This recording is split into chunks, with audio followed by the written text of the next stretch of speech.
Hello friends, स्वागत है आपका आपके यूट्यूब चैनल सुपर टीच में। तो आज के इस वीडियो में हम डिस्कस करने वाले हैं एक नई वैकेंसी के बारे में जो कि पोस्ट ऑफिस में निकाली गई है। ये वैकेंसी पोस्ट ऑफिस की है। पोस्ट है आपका बीपीएम के और एबीपीएम या डाक सेवक जिसे कहते हैं। दोस्तों, बीपीएम मतलब branch post master and ABPM का मतलब है असिस्टेंट ब्रांच पोस्ट मास्टर। ये पदें हैं जिनके लिए वैकेंसी जारी की गई है। दोस्तों, इसका ऑफिशियल नोटिफिकेशन जो है 7 फरवरी 2025 को अपलोड की गई है ऑफिशियल वेबसाइट में। साथ ही ये जो आपका डाक सेवक भर्ती की जा रही है, ग्रामीण डाक सेवक भर्ती, ये मिनिस्ट्री ऑफ कम्युनिकेशन डिपार्टमेंट के अंतर्गत ये पोस्ट जारी की गई है। देखेंगे इससे संबंधित पूरी इन्फॉर्मेशन आज के इस वीडियो में, तो वीडियो अंत तक जरूर देखें और अगर चैनल पे नए हैं तो सब्सक्राइब कर लें। चलिए शुरू करते हैं बिना किसी देरी के। सबसे पहले इसमें हम देखेंगे कौन से पोस्ट हैं, कितने पदों के लिए वैकेंसी जारी की गई है, देन शैक्षणिक योग्यता, एज लिमिट और सिलेक्शन प्रोसेस। तो फर्स्ट तो ये ग्रामीण से डाक सेवक अर्थात जीडीएस ऑनलाइन भर्ती है, जो कि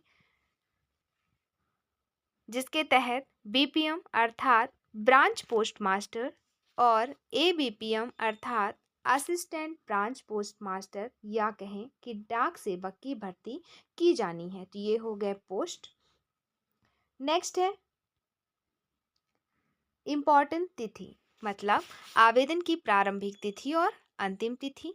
तो दोस्तों, आवेदन की प्रारंभिक तिथि है 10 फरवरी 2025 और अंतिम तिथि है 3 मार्च 2025। मतलब आप 10 से लेकर 3 तक आवेदन कर सकेंगे। वही बात करें, मान लीजिए आपके आवेदन करते वक्त कोई त्रुटि हो जाती है आवेदन में, तो उसमें सुधार की तिथि कब से कब तक है, तो उसमें आप एडिट या करेक्शन कर सकते हैं 6 मार्च 2025 से 8 मार्च 2025 तक। तो ये रही करेक्शन की डेट। और आवेदन करने की जो प्रोसेस रहेगी वो रहेगी ऑनलाइन। यहाँ पे साफ साफ लिखा है सबमिटेड एन ऑनलाइन एप्लीकेशन। साथ ही जो आप इसमें मोबाइल नंबर डालेंगे वो वैलिड होना चाहिए, चालू कंडीशन में होना चाहिए। साथ ही ईमेल एड्रेस भी आपको इसमें अपलोड करना होगा, तो वो ईमेल एड्रेस भी सही होना चाहिए, रजिस्टर्ड होना चाहिए और आपका होना चाहिए। मोबाइल नंबर भी आपका होना चाहिए, किसी और का नहीं, ताकि इससे संबंधित कोई भी अपडेट आपको डायरेक्ट आपके मोबाइल नंबर के थ्रू और या फिर ईमेल एड्रेस के थ्रू आपको अपडेट की जा सके। दोस्तों, अब यहाँ पे स्क्रीन पे दिख रहा होगा आपको ब्रांच पोस्ट मास्टर की जॉब प्रोफाइल। तो यहाँ पे आपको क्या वर्क करना होगा, एक सारी चीज़ें यहाँ पे दी गई है जिसे आप पीडीएफ डाउनलोड करके एक एक करके देखेंगे। तो ये बीपीएम का हो गया वर्क एंड नीचे है असिस्टेंट ब्रांच पोस्ट मास्टर का वर्क। तो इसे आप एक एक करके रीड करेंगे। पीडीएफ आपको मिल जाएगा आसानी से आपके यूट्यूब चैनल सुपर टीच के डिस्क्रिप्शन बॉक्स में दी गई है टेलीग्राम की चैनल। टेलीग्राम का चैनल है जिसे आप ज्वाइन करेंगे और वहाँ से पीडीएफ आप डाउनलोड करेंगे। तो पीडीएफ डाउनलोड ज़रूर करिएगा, आवेदन से पहले अच्छे से रीड करिएगा। बाकी जो भी ज़रूरी इन्फॉर्मेशन है वो इस वीडियो में तो हम डिस्कस कर ही लेंगे। बाकी इसके अलावा जैसे क्या काम रहेगा और क्या चीज़ें हैं, बाकी चीज़ें आपको खुद ही पढ़नी होगी। अगर एक एक करके पढ़ने गए तो वीडियो काफ़ी लंबी हो जाएगी। सो ज़रूरी चीज़ें बस इसमें हम डिस्कस करेंगे। फिर ये डॉक सेवक के दिए गए हैं जॉब प्रोफाइल्स, इसे आप देख लीजिएगा। अब हम देखेंगे सैलरी। दोस्तों, बात करें बीपीएम की सैलरी की, तो बीपीएम की सैलरी पर मंथ रहेगी 12,000 रुपये। स्टार्टिंग सैलरी रहेगी ये 12,000 पर मंथ। और बात करें अधिकतम सैलरी कितनी, तो अधिकतम सैलरी 29,380 होगी। वहीं एबीपीएम और डाक सेवक की सैलरी कितनी रहेगी, तो स्टार्टिंग में 10,000 और अधिकतम सैलरी 24,470। तो ये हो गई अलाउंस वगैरह बीपीएम और एबीपीएम डाक सेवक की। अब बात करें एज लिमिट की, तो एज लिमिट क्या रखा गया है फ्रेंड्स, ये तो सबसे इम्पॉर्टेंट हो जाता है। तो एज लिमिट जो है मिनिमम रखा गया 18 साल और मैक्सिमम 40 साल। ठीक है, 18 से 40 के बीच में यदि आपकी एज है तो आप आवेदन कर पाएंगे। फिर है एज रिलैक्सेशन को लेकर कि किस कैटेगरी के लिए कितना एज संबंधी छूट दी जाएगी। तो जैसे अगर आप SC/ST के अभ्यर्थी हैं तो आपके लिए 5 साल की छूट रहेगी। ठीक है, आपके लिए आयु सीमा में कितने साल की छूट रहेगी? 5 साल की। वहीं अगर आप अदर बैकवर्ड क्लासेस अर्थात OBC के कैंडिडेट हैं तो 3 साल की छूट। फिर अगर आप EWS के हैं तो उनको यहाँ पे इस वैकेंसी के लिए कोई रिलैक्सेशन नहीं दिया गया है। पर PWD के लिए 10 साल का छूट। PWD अगर OBC के अभ्यर्थी हैं तो 13 साल की छूट। वहीं PWD ST/SC कैटेगरी के हैं तो 15 साल की छूट। तो ये रही आयु सीमा में छूट संबंधी इंफॉर्मेशन। अब हम देखेंगे सबसे इम्पोर्टेंट आपका एजुकेशनल क्वालिफिकेशन। दोस्तों एजुकेशनल क्वालिफिकेशन में कुछ भी ज़्यादा कुछ नहीं मांगा गया है, मात्र 10th क्वालिफाई मांगा गया है, जो आपको यहाँ पे स्क्रीन पे दिख जाएगा। लिखा है एजुकेशनल क्वालिफिकेशन फॉर केसमेट of GDS is secondary school examination pass certificate of 10th standard with passing mark in mathematics and English conducted by any recognized board of school education by the government of India या state government या union territories in India। चाहे आपने 10th किसी भी state से qualify किया है या केंद्र शासित प्रदेशों से, सारे ही मान्य हैं। बस आपका 10th क्वालिफाई होना चाहिए और साथ ही जो इसमें सब्जेक्ट होते हैं मैथ और इंग्लिश में, उसमें भी अच्छे मार्क्स से क्वालिफाई होना चाहिए, मतलब उनमें पास होना चाहिए। Second, the applicant should have study the local language at least up to 10th standard.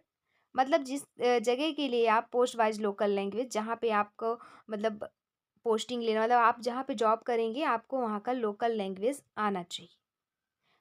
या फिर कहें कि 10th आपने जहाँ से क्वालिफाई किया होगा वो लोकल लैंग्वेज वहाँ का आपको आना चाहिए। तो सेकंड ये चीज़ें मांगी गई है। अब कुछ और रिक्वायरमेंट है इनकी, जैसे कि आपको अदर क्वालिफिकेशन में जैसे कि आपको कंप्यूटर का नॉलेज होना चाहिए, फिर साइकिलिंग आती चाहिए, और तो ये ज़रूरी चीज़ें और एक्स्ट्रा में मांगी गई है। तो ये तो आपको आती होगी।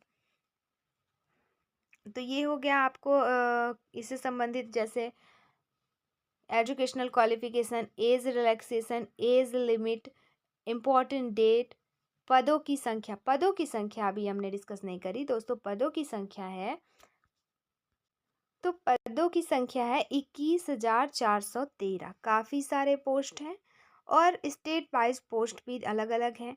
तो आप उन्हें अच्छे से ध्यान से देखेंगे कि किस स्टेट से आपको आवेदन करना है, उसके अकॉर्डिंग पदों की संख्या और कैटेगरी वाइज भी पदों की संख्या, सारी चीज़ें दी गई है। कैसे अप्लाई करना है वो यहाँ पे दिया गया है। तो अप्लाई का मोड आपका ऑनलाइन है, ऑनलाइन अप्लाई करने हैं। और सिलेक्शन क्राइटेरिया अब देखेंगे हम दोस्तों। The applicant will be short listed for engagement on the basis of a system generated merit list. मतलब कहने का मतलब आपका सिलेक्शन होगा मेरिट लिस्ट के आधार पर। यहाँ पे कोई भी एग्ज़ाम आपको नहीं क्वालिफाई करना है, सिर्फ आपके परसेंटेज के बेस पे आपकी सिलेक्शन निर्धारित की जाएगी। The merit list will be prepared on the basis of marks. यहाँ पे लिखा गया है कि जो आपका ग्रेड है या पॉइंट्स है, जिसके अकॉर्डिंग भी आपका 10th स्टैंडर्ड क्वालिफाई हुआ है, तो उनके मार्क्स के अकॉर्डिंग, उनके ग्रेड के अकॉर्डिंग मेरिट लिस्ट तैयार की जाएगी और फिर आपका सिलेक्शन होगा।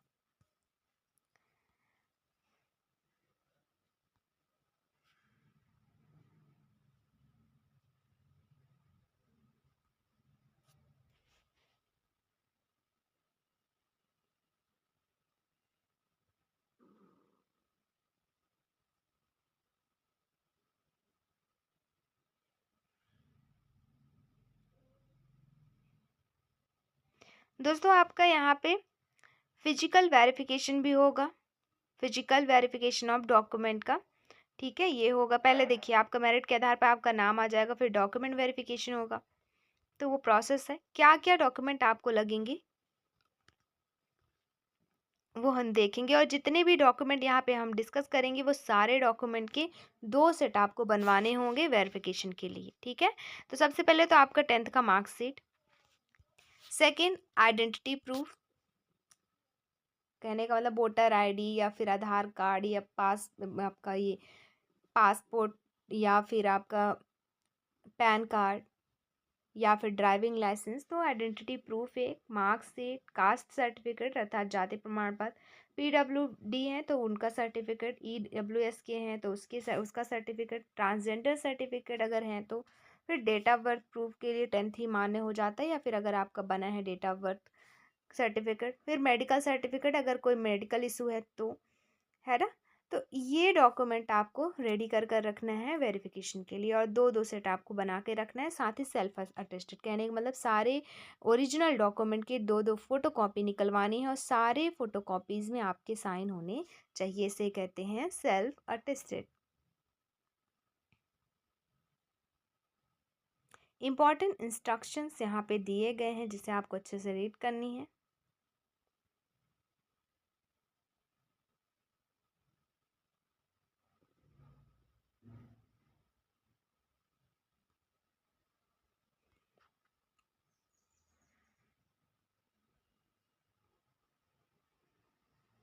और आपको फॉर्म कहाँ सबमिट करना है, किस लिंक के थ्रू, किस वेबसाइट के थ्रू, तो ये यहाँ पे लिंक दिया गया है, इंडिया पोस्ट gdsonline.gov.in के माध्यम से आप ऑनलाइन आवेदन करेंगे। इसमें आपको मोबाइल नंबर लगेगा, मोबाइल नंबर जैसे ही आप उसमें अपलोड कर दें ओटीपी मांगा जाएगा, फिर ईमेल आईडी लगेगी, ईमेल आईडी में ओटीपी जाएगा, उसकी भी ओटीपी यहाँ पे आपको फिल करनी होगी। देन आधार कार्ड नंबर, फिर आपका बोर्ड ऑफ पासिंग जो ईयर है वो लगेगा। इसके बाद फ़ोटोज़ लगेंगे, सिग्नेचर लगेगा। फ़ोटोज़ जो रहेगा वो 50 KB का रहेगा और साइन जो आपका रहेगा 20 KB का। फॉर्मेट दिया गया है जेपीजी या जेपीईजी फॉर्मेट में आपको फिल करना होगा, अपलोड करना होगा साइन और फ़ोटो। पेमेंट ऑफ फ़ीस की बात करें तो यहाँ पे मात्र 100 रुपये फ़ीस रखी गई है। और साथ ही साथ अगर आप SC, ST, PWD, trans women और फीमेल एप्लीकेंट हैं तो आपके लिए फ़ीस नहीं लगेगी, आपके लिए फ़ीस फ्री है। ठीक है, इसके अलावा जितने अभ्यर्थी बचते हैं तो उनको पर कैंडिडेट 100 रुपये यहाँ पे शुल्क चार्ज देना होगा अप्लाई करते वक्त। फिर यहाँ पे online selection of division and ये सारी चीज़ें दी गई है जिसे आपको अच्छे से रीड करना है। अपलोडिंग ऑफ डॉक्यूमेंट कितने कितने KB में, अभी जैसे हमने डिस्कस करी कि फ़ोटो आपका 50 KB, सिग्नेचर 20 KB में, ये सब होना चाहिए। तो इसमें पहले से सब चीज़ें बता दी गई है क्या कितने में अपलोड होगा, तो ज़्यादा परेशानी भी नहीं होगी आपको आवेदन करने में। फिर यहाँ पे दिया गया है list of local language for GDS भर्ती के लिए। आपको अगर आप जिस स्टेट में आवेदन करें तो वहाँ के लोकल लैंग्वेज आपको आने चाहिए, वो लोकल लैंग्वेज यहाँ पे दिए गए हैं। फिर हम नीचे जैसे स्क्रॉल करेंगे यहाँ पे सारे फॉर्मेट दिए गए हैं, जाति प्रमाण पत्र, PWD प्रमाण पत्र, है ना, और इसके अलावा EWS प्रमाण पत्र के फॉर्मेट है। अगर आप ऐसे अभ्यर्थी हैं कि जैसे PWD के हैं तो इस फॉर्मेट में आपका वो प्रमाण पत्र होना चाहिए, EWS के हैं तो इस फॉर्मेट में, ये सारी चीज़ें हैं। अब इसमें इतना ही, पूरी इन्फॉर्मेशन हमने डिस्कस कर ली है। बाकी की चीज़ें आपको PDF डाउनलोड करके रीड करनी है, इंस्ट्रक्शंस वगैरह। तो इसमें इतना ही, मिलता है नेक्स्ट वीडियो में नई अपडेट के साथ, नई वैकेंसी संबंधी इन्फॉर्मेशन के साथ। दोस्तों अगर आपको वीडियो अच्छी लगी हो तो please like share and subscribe करें। वीडियो देखने के लिए आपका बहुत बहुत शुक्रिया।